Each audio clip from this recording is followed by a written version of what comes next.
RJD भी चुनाव लड़ रही थी, कांग्रेस भी चुनाव लड़ रही थी, दूसरे विपक्षी दल भी लड़ रहे थे।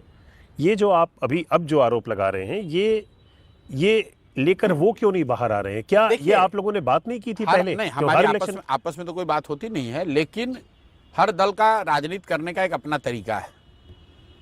वो लोग इसी तरह की राजनीति करते हैं। चुनाव आया, जग गए, चुनाव खत्म हुआ, सो गए, फिर अगले चुनाव में खड़े हो जाएंगे। जरूरत इस बात की है कि जिन बातों को लेकर आपको चुनाव के दौरान शिकायत लगती है, उन बातों को लेकर लड़ाई लड़ी जाए। अगर हम लोग कह रहे हैं कि इलेक्शन कमीशन कॉम्प्रोमाइज्ड है, अगर हम लोग कह रहे हैं कि ईवीएम पर शक की सुई है, तो सिर्फ ये कहते रहने से नहीं होगा। इस पर व्यापक जन आंदोलन की जरूरत है और बहुतेरी पार्टियां प्राइवेट में ये बात कर रही हैं। तो अब समय है कि वो पार्टियां जमीन पर आएं, साथ में आएं और ये कहें कि भाई चुनाव तभी लड़ेंगे जब आप बैलेट से कराओगे, नहीं तो फिर लड़ने का फायदा नहीं है। क्योंकि दोनों बात तो नहीं हो सकती है ना। एक और आप कह रहे हैं कि ईवीएम मैनिपुलेटेड है और दूसरी ओर उसी ईवीएम से आप चुनाव लड़ते भी जा रहे हैं। लेकिन अगे फिर से मैं लौटूंगा उसी बात पर कि आप चुनाव लड़े थे तो आपकी इस चुनाव से बहुत उम्मीदें थी। 3-3.25% की जाहिर उम्मीद नहीं थी।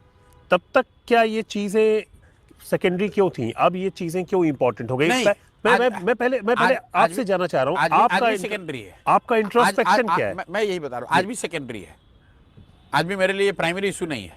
तो जो प्राइमरी इशू ये है कि समाज, जो जन स्वराज की प्राइमरी मूल सोच है कि जब तक समाज में सुधार नहीं होगा, समाज में लोग नहीं खड़े होंगे, तब तक सुधार नहीं हो सकता है। इसलिए हम लोग अपनी मूल सोच पर जा रहे हैं। कल जो मैंने घोषणा की एक दिन के अपने मौन उपवास के बाद कि मैं वापस समाज में जाऊंगा और उन 1.5 करोड़ महिलाओं से हम लोग मिलेंगे जिन्होंने अपेरेंटली 10,000 रुपए के फर्स्ट इंस्टॉलमेंट के आधार पर या 2 लाख रुपए के लालच में वोट अपना एक पार्टी को दे दिया। उनको इसलिए जाकर कहेंगे कि देखो तुम्हें ये भ्रमित किया गया है, 2 लाख रुपए सरकार तुम्हें नहीं दे सकती है, ताकि सरकार की जवाबदेही तय हो। दूसरा, उससे भी महत्वपूर्ण, जिन लोगों ने इस पे पार्टिसिपेट किया, उनको ये बताया जा सके कि देखो अगर ये गलती करोगे इस तरह की तो आपके बच्चों के लिए पढ़ाई रोजगार जीवन में नहीं होगा। क्या गारंटी है जब आप जाएंगे, मान लीजिए हम उन 1.5 करोड़ महिलाओं की बात कर रहे हैं जिनको 10,000 की बात हुई है, लाभ हुआ, क्या गारंटी है कि वो अभी आपको किस वैल्यू पर लेंगी? आप एक इलेक्शन हार चुके हैं, आप पूरी सीटों पर लड़े थे, आपने कहा था हम बिहार को बदल देंगे, बिहार में जाति और धर्म के आधार पे होने वाली पॉलिटिक्स खत्म कर देंगे, युवाओं को लाएंगे, माइग्रेशन खत्म करेंगे, रोजगार की आपने सेल्फ रोजगार की बात की। आपके पास 3% वोट है, नहीं, आपने जो बातें गिनाई जी, कोई दुनिया में आदमी ये तो नहीं कह सकता है कि ये बातें मैंने गलत कही। मैंने ये बात कही कि वोट न मिलना गुनाह नहीं है। हम लोग से गलती हो सकती है, हमारे प्रयास में कमी हो सकती है, हमारे प्रयासों के प्रभाव में कमी हो सकती है, लेकिन जन स्वराज ने, प्रशांत किशोर ने बिहार में जातियों का जहर फैलाने का गुनाह नहीं किया है।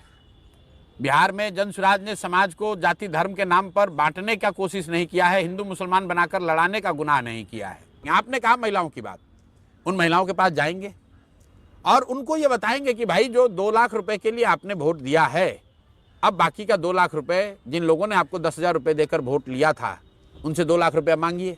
वो ये कहेंगे कि वो वही हमें दे देंगे, आप बीच में क्यों आ रहे हैं? बिल्कुल ठीक है, नहीं आ रहे बीच में। हम तो, आपने ठीक कहा, हम तो सदन में है नहीं।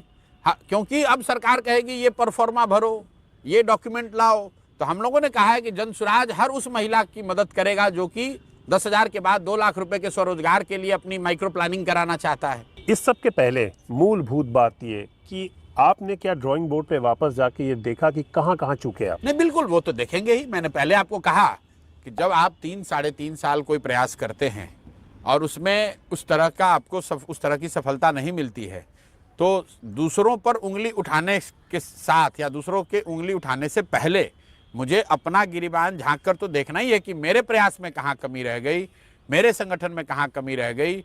वो तो बात हम लोग करेंगे ही। और इसीलिए मैंने कल मैंने कहा है कि अभी से लेकर 14 जनवरी तक संगठन को फिर से पुनर्गठित करेंगे, हर स्तर पर उसको फिर से सक्रिय करेंगे और वापस से फिर 15 जनवरी से 1.5 साल 2 साल का कार्यक्रम बनाकर बिहार के गांव-गांव 1,18,000 वार्ड और 550 प्रखंडों में फिर से वापस जाएंगे, लोगों के साथ समय बिताएंगे।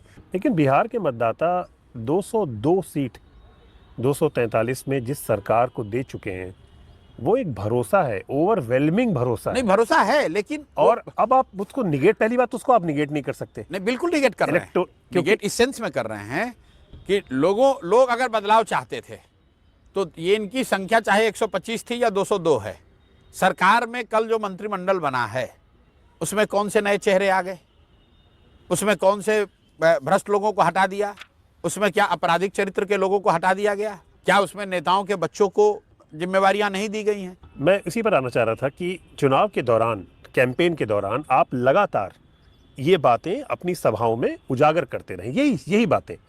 और आजकल जो मीडिया का माध्यम है, मोबाइल डिजिटल टेक्नोलॉजी में सब लोग सुनते हैं, आपके तो खासे फॉलोअर्स भी हैं, नंबर्स आ रहे थे, आपकी रीच आ रही थी आपकी उस पर, वो तो लोगों तक गई बात। वही लोग दोबारा मंत्री बने हैं, वही लोग, सब कुछ वैसा है, विश्वास है लोगों का बने हैं। तो ये उन मतदाताओं को, बिहार के उस जनता के मुंह पर तमाचा है कि देखो, तुमने जो बात सुनी, समझी, तुम्हें जो बात अच्छी लगी, उस पर तुमने एक्ट नहीं किया। कि आपने ये कहा नहीं प्रशांत किशोर बात तो अच्छी कह रहे हैं, सुधार तो इसी से होगा, होना तो यही चाहिए, लेकिन वोट जाकर आपने एनडीए को दे दिया। आपसे कितनी गलती हुई इस इलेक्शन को एसेस करने के लिए, क्योंकि हम मानते हैं कि इस बार आप खुद एक पॉलिटिक्स एज ए पॉलिटिशियन आए। एसेस करने में कोई गलती नहीं हुई है। जहां तक ये बात है नीतीश कुमार के 25 सीट की, मैं उस पर फिर कायम हूं। नीतीश कुमार और जदयू की जितनी ताकत, जितनी पॉपुलैरिटी थी, उसके हिसाब से उनको 25 सीट ही आना चाहिए था। लेकिन देखिए, ऐसा है, हम और आप दो लोग यहां पर दौड़ना शुरू करते हैं, 500 मीटर की दौड़, 400 मीटर की दौड़ है, और आपसे कोई पूछता है ये राहुल और नीतीश दौड़ रहे हैं, इसमें कौन जीतेगा? आपने आकलन किया, देखा भाई राहुल ज़्यादा फिट है, राहुल जीतेंगे, नीतीश तो इतना फिट नहीं है। अब दौड़ शुरू हुई, नीतीश कुमार दौड़ना छोड़कर मोटरसाइकिल पर बैठे और दौड़ जीत गए। तो आप तो यही कहेंगे इस दौड़ का विजेता नीतीश कुमार हैं। लेकिन अगर वो सत्य है तो ये भी सत्य है कि नीतीश कुमार खुद से नहीं दौड़े हैं, मोटरसाइकिल पर बैठ के उस रेस को पूरा किया है। चर्चिल जो सबसे मशहूर प्राइम मिनिस्टर थे इंग्लैंड के, उनका बड़ा अच्छा कोट याद आ रहा है आपकी बातें सुन के, और आप खुद स्ट्रेटजाइज करते रहे चीज़ों को। उन्होंने कहा था कि elections are the litmus test for a politician, only after a result